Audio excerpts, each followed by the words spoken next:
Assalamualaikum Sobat Football United, ringan amatiran ala gue. Sorry, kali ini gue ingin membahas terkait dengan ada informasi. Jadi 3 pemain Manchester United yang dikaitkan dengan Piala Afrika ya di bulan Januari nanti. Jadi Andre Onana ini masuk skuad Kamerun ya. Sofyan Amrabat masuk skuad Maroko. Tapi Hannibal Mejbri tidak masuk skuad Tunisia.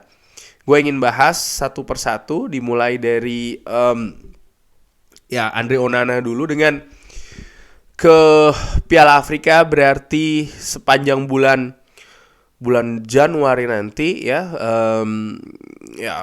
Andre Onana tidak akan memperkuat Manchester United, proyeksinya demikian.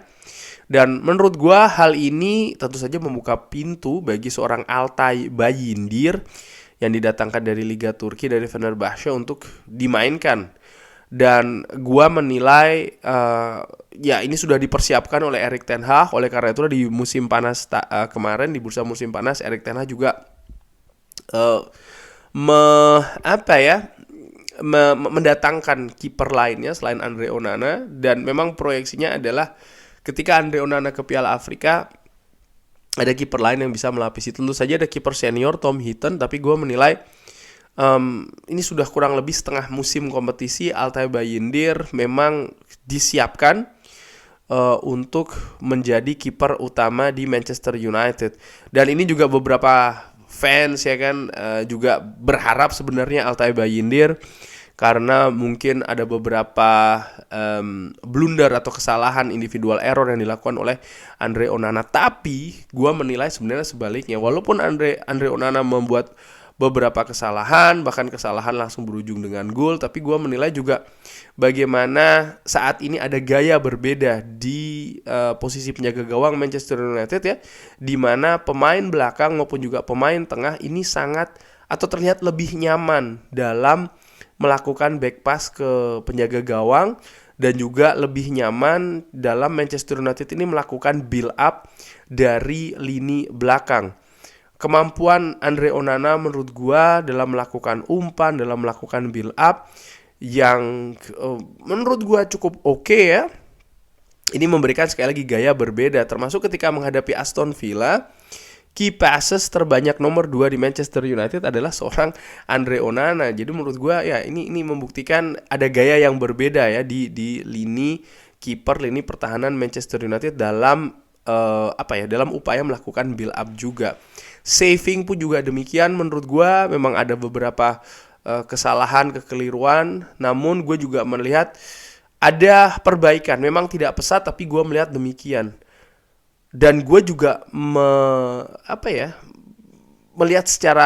mungkin secara garis besar ya, bingkai yang lebih besar lagi, bahwa memang penjaga gawang Manchester United ini bukan sesuatu yang mudah. Dalam sejarahnya pergantian penjaga gawang Manchester United ini sering sekali tidak mulus. Penjaga gawang pengganti Peter Schmeichel, penjaga gawang pengganti Edwin van der Sar, ya kan. Selalu ada periode yang panjang, yang sulit juga. Namun secara garis besar gue melihat jika dibandingkan dengan proses pergantian Peter Schmeichel dan juga Edwin van der Sar, proses pergantian David De Gea ke Andre Onana ini cenderung sampai dengan saat ini ya gue nilai ya sedikit lebih baik lah daripada proses penggantian penjaga gawang di periode-periode sebelumnya. Namun tentu saja dengan absennya Andre Onana ke Piala Afrika nanti, ya dia harus melepas ya posisi penjaga gawang utama ke Altay Bayindir. Dan bisa jadi kalau seandainya Altay Bayindir bisa tampil lebih bagus daripada Andre Onana, bukan tidak mungkin akan berganti nih posisi utama, karena Erik ten Hag tentu saja dia secara fair ya memberikan kalau memang lebih bagus, sering sekali memang pemain itu dipakai terus. Hanya saja penting juga diingat Altay Bayindir tidak hanya butuh kemampuan teknis, tapi juga kemampuan non-teknis. Dan ini sangat penting sekali. Penjaga gawang Manchester United sebelumnya sering sekali berguguran bukan karena teknis mereka yang tidak bagus, tapi karena beban tekanan itu sangat besar sekali sebagai penjaga gawang Manchester United. Fakta bahwasanya Altay Bayindir belum pernah bermain di luar Turki, ini juga menjadi faktor tersendiri lah menurut gue ya. Namun ya Tom Heaton juga harus bersiap menjadi backup, karena bukan hanya kalau Altay Bayindir ada gangguan, tapi juga kalau Altay Bayindir penampilannya tidak bagus, ya Tom Heaton akan tampil di sana. Intinya gua menilai posisi dari Altay Bayindir ini masih 50-50. Selain Andre Onana, Sofyan Amrabat juga akan dipanggil ke Maroko.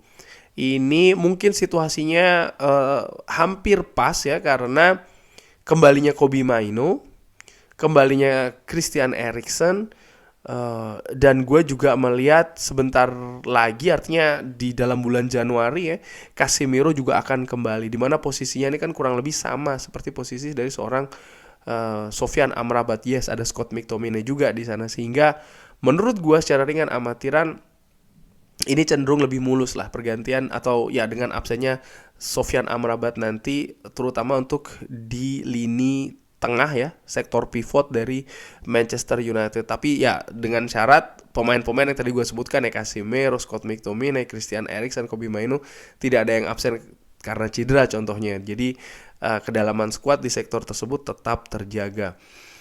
Dan kabar dari Hannibal Mejbri, ya by the way Hannibal Mejbri juga bisa kan dimainin di sektor tersebut.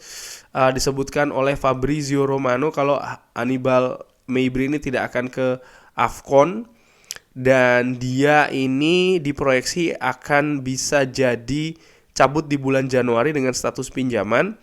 Sevilla, Lyon, Freiburg ini ingin mendatangkan Hannibal Mejbri, dan ya ingin di bulan Januari ya. Walaupun pembicaraan perpanjangan kontrak dengan Manchester United ini juga sedang terjadi. Wow, jadi Manchester United ini berniat untuk memperpanjang kontrak dari Hannibal Mejbri. Ya, di samping usia juga yang masih muda, nampaknya tim kepelatihan Manchester United ini melihat ada proyeksi jangka menengah maupun jangka panjang terhadap seorang Hannibal Mejbri yang musim ini mendapatkan beberapa kesempatan bermain di tim utama Manchester United. Dengan absennya Sofyan Amrabat dan juga Andre Onana di AFCON di bulan Januari, maka kemungkinan inilah jadwal-jadwal Manchester United tanpa Andre Onana dan juga tanpa Sofyan Amrabat di Piala FA menghadapi Wigan. Wah, kalau iya nih menurut gua jadi partai yang pas ya bagi seorang Altay Bayindir, karena menghadapi Wigan mungkin ya tidak akan seketat menghadapi tim Premier League lainnya di atas kertas demikian, sehingga menurut gue ya ini waktu yang pas bagi Altay Bayindir untuk memulai debutnya di Manchester United. Lalu setelahnya Manchester United akan menjamu Tottenham Hotspur, tandang menghadapi Wolverhampton Wanderers, dan menjamu West Ham United di awal bulan Februari, di mana gue perkirakan pemain-pemain yang terlibat di Piala Afrika masih akan mungkin masih libur kali ya. Di sisi lain gue melihat juga bagaimana sebenarnya tim kepelatihan Manchester United sudah memproyeksi hal ini, termasuk juga untuk posisi penjaga gawang utamanya. Terlihat betul ya, dimana ya Erik ten Hag seperti gue katakan tadi mendatangkan Altay Bayindir juga di musim panas, dan juga dengan sangat hati-hati, tidak sembarangan untuk langsung memberikan menit bermain dari Altay Bayindir, tapi Altay Bayindir benar-benar disiapkan ya, benar-benar disiapkan dengan sabar, dengan perhitungan, sehingga ketika nanti menggantikan posisi dari Andre Onana, dia benar-benar siap, dan siap yang gue harapkan bukan hanya soal teknis, penting juga soal psikis dan juga mental. Kurang lebih demikian. Bagaimana menurut Sobat Football United? Bisa drop di kolom komen. Terima kasih sudah menyaksikan. Jangan lupa like, subscribe. Wassalamualaikum warahmatullahi wabarakatuh.